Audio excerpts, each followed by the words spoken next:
오늘 발표는요, HMC 투자증권의 김상홍 팀장님이 발표를 하시겠습니다. IRP 미래설계팀에 계시고요. 발표 주제는 베이비 부머 세대 은퇴 근로자들의 연금 바라보기입니다. 제가 오기 전에 좀 이렇게 자료를 찾아보니까요. 작년 6월 말 기준으로 해서 퇴직연금 총 적립액이 129조 정도 되더라고요. 굉장히 많이 쌓여있는데요. 이 중에서 증권사가 가지고 있는 비중이 한 23조 정도 되더라고요. 129조 중에 23조를 증권사가 가지고 있는데 그 중에 7조 7,300억 원 정도를 HMC증권이 지금 계약을 하고 있습니다. 그래서 이 증권사에서는 가장 큰 비중을 가진 지금 회사고요. 지금 IRP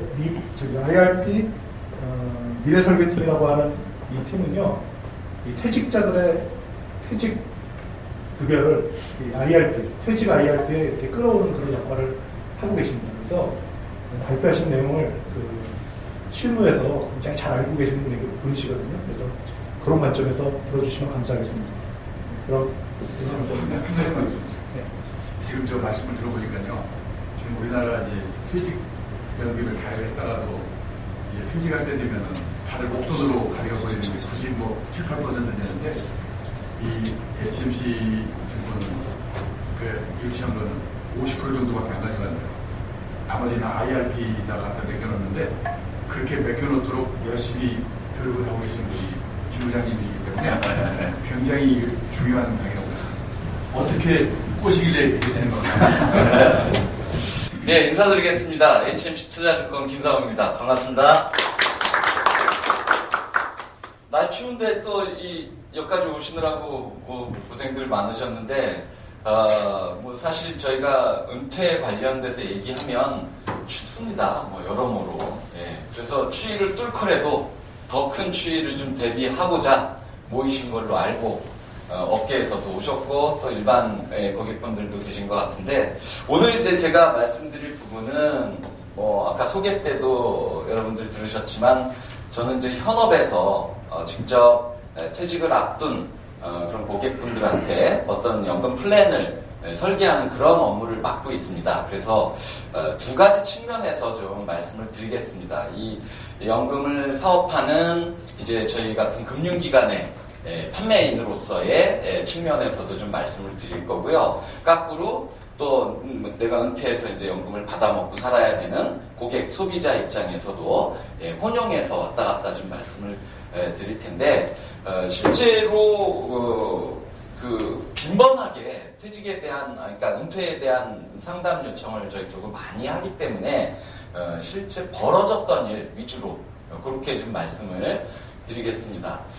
요원한 얘기지만 그분들은 60세까지 만근을 하다 보니까 정년퇴직이라는 거를 합니다. 그래서 우리는 정년퇴직이 참 어려운데, 정년퇴직 하신 분들이 저희한테 이제 질문들 많이 하시는데, 그분들이 딱 작년 정년퇴직자가 56년생들이세요. 우리가 베이비 부머 세대의 첫 스타트가 56년생부터죠. 그래서 저 세대들의 연금 컨설팅을 막 지금 이루어지기 시작하는 겁니다. 매년 이렇게 인원수가 늘어납니다. 56년, 57년, 58년생. 그때 인구 구조가 이렇게 불룩해지지 않습니까? 그죠? 그래서 저희도 그 상담 건수가 되게 많이 늘어나는데, 그래서 그분들하고 얘기했던 거 위주로 말씀을 드리는데, 사진을 제가 이렇게 만들어 놓은 이유가 있어요. 실은 제가 1994년에 처음 입사를 해서 직장 생활을 시작했습니다. 그때 제가 삼성생명으로 입사를 했어요. 처음부터 이제 증권회사에 있던 건 아니고 보험으로 입사를 했는데, 그해 무슨 일이 있었냐면, 개인연금, 적격 개인연금이라고 그러죠. 그 세제 혜택을 주는 개인연금이 처음 시작된 해가 94년도입니다. 그래서 그때부터 지금까지 20몇 년 동안 연금에 관한 일만 실무적으로 했던 게 제가 이제 산 증인이 돼버렸어요. 그래서 제가 23년 동안을 연금에 대해서만 일을 쭉 해왔는데, 20몇 년 동안 연금에 대해서 일한 것과 최근 벌어지는 연금의 그 패러다임이 확 바뀌어버렸어요. 무슨 말씀이냐면, 제가 20년 동안 연금을 어떻게 했었냐면 한 달에 얼마씩 부으시면 나중에 어떻게 받아가십니다 라는 쪽으로 연금 안내를 했었는데 단 1, 2년 사이에 어떻게 바뀌었냐면 얼마를 받아야 됩니다 라는 걸 먼저 말씀을 드려야 돼요. 그 이유가 이 사람들이 이제 늘어난 거예요. 이 사람들이. 받아야 되는 사람들이 엄청 늘어나니까 연금에 대한 컨셉도 받는 금액 먼저 제시를 해야 이 말이 시작이 되는. 그래서 지금 이제 우리가 닦는 길이 이제부터 새로운 길을 닦는다라고 생각을 합니다. 저는. 연금에 있어서는. 그래서 그런 위주로 여러분들하고 오늘 지금 시간을 진행을 해보도록 하겠습니다. 직장인, 그러니까 제가 이제 주로 컨설팅을 하는 대상이 직장인이기 때문에 직장인의 세테크 측면에서 저희가 연금의 어떤 당위성, 어떤 포인트를 얘기를 하고 있는지, 그 다음에 이제 금방 말씀드린 이 받는 위주의 연금을 얘기하려면 3층 연금 얘기 안 할 수가 없거든요. 그래서 그런 쪽, 그 중에서도 저희가 오늘 강점으로 좀 말씀드릴 부분이 IRP 쪽, 퇴직금을 연금화하는 그런 부분을 좀 말씀드릴 거고요. 저희 그 설계 사례 이런 식으로 좀 순서를 진행을 하도록 하겠습니다. 자, 요거는 이제 제가 그 심심하다 그러면 일을 안 하는 건가요? 하여튼 가끔 이런 짓을 좀 하는데 옛날 신문을 좀 제가 훑어봐요. 50년 전 신문을 제가 찾아냈습니다. 1967년. 요날 신문을 한번 찾아봤어요. 찾아본 이유는 제가 태어난 날 무슨 일이 있었나 궁금해서 한번 찾아본 겁니다. 이게 제가 태어난 날이에요. 정확히 50년 됐죠. 50살입니다. 생긴 건 50살 안 돼 보이는데 50살 됐습니다. 자, 그날 신문을 찾아봤는데 깜짝 놀랐어요. 일면부터 쭉 이게 이제 마지막이죠. 신문 이 말씀하짐에 나오는 쪽이 마지막이에요. 한 장 더 넘기면 이제 광고 나오고 이 얘기가 있더라고요. 이 얘기가 50년 전에도 한국인의 평균 수명은 계속 길어지고 있었더라. 그때 지금도 신문 열면 평균 수명 자꾸 길어진다 이런 얘기를 하는데 그때도 길어졌대요. 과연 길어져서 몇 살이냐 봤더니 남자가 59세, 여자가 66세. 여기 강 대표님은 그때면은 지금 여기 못 앉아 계시네요. 연세죠? 그랬더라고요. 이게 불과 50년 전에 우리나라 평균 수명이 저 정도뿐이 안 됐더라. 지금은 이제 80세가 훌떡 넘어서 있습니다. 공식적인 평균 수명 자체가, 그죠? 그러다 보니까 50년 만에 한 20몇 세가 올라간 거예요. 수명 자체가. 그래서 이런 얘기 많이 하잖아요. 지금 2년에 수명이 한 살씩 늘어난다. 그죠? 2년에 한 살씩 늘어난다. 이렇게 된 거예요. 그러니까 너무 빨리 이렇게 우리나라가 수명 연장이 진행이 되다 보니까 사실 연금에 대한 마인드도 다른 나라에 비해서 많이 뒤처지는 것도 사실이고요.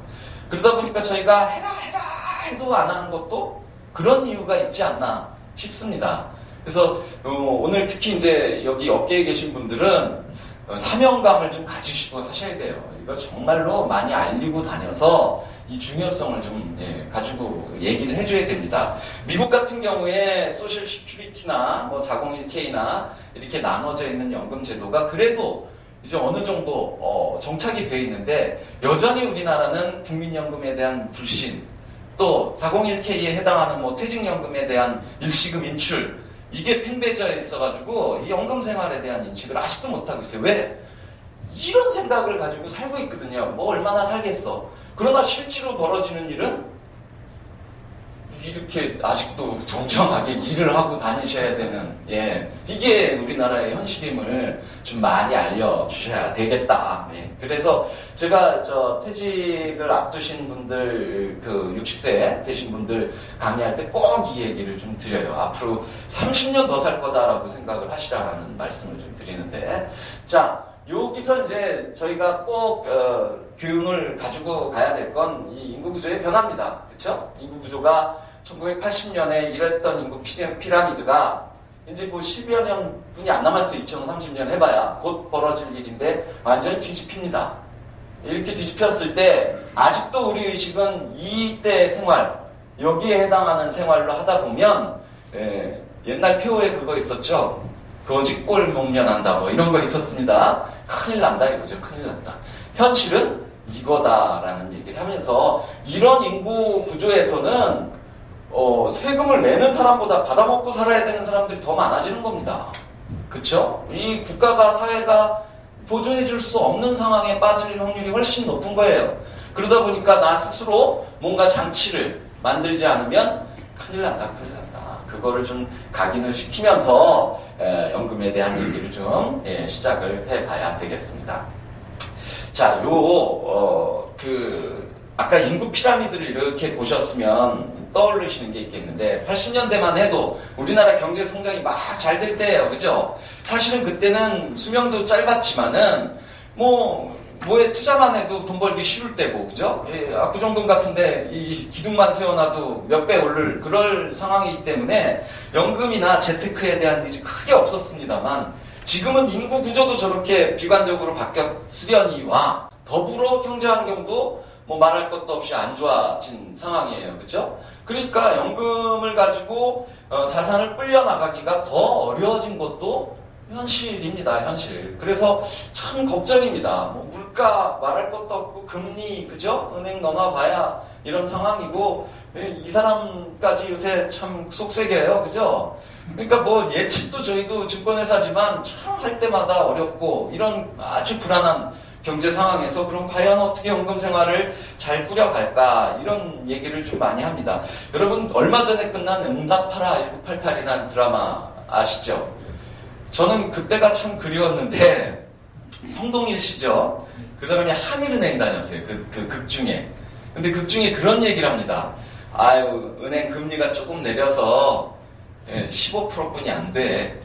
기억나시는 분들 계실 거예요. 그죠? 88년도에 은행금리 15%. 저는, 그 15%만 됐으면 우리 이런 강의 안 해도 되지 않습니까? 그죠? 은행에만 넣어놔도 1억 넣어놓으면 1,500만 원이 흘러나오는 거고, 퇴직금 받아가지고 한 2억 받는 사람들 있으면은 한 3천만 원이 그냥 이자만 나오면 걱정 안 하잖아요. 그런데 그런 상황은 이제 오기 어려울 것이다. 그러면 어떤 방법으로 스타트라인에서, 연금의 스타트라인에서 시작을 해야 될 것이냐. 그래서 세테크 얘기를 안 할 수 없는 겁니다. 그러면 세금이라도 줄여보자. 금리로는 힘드니까.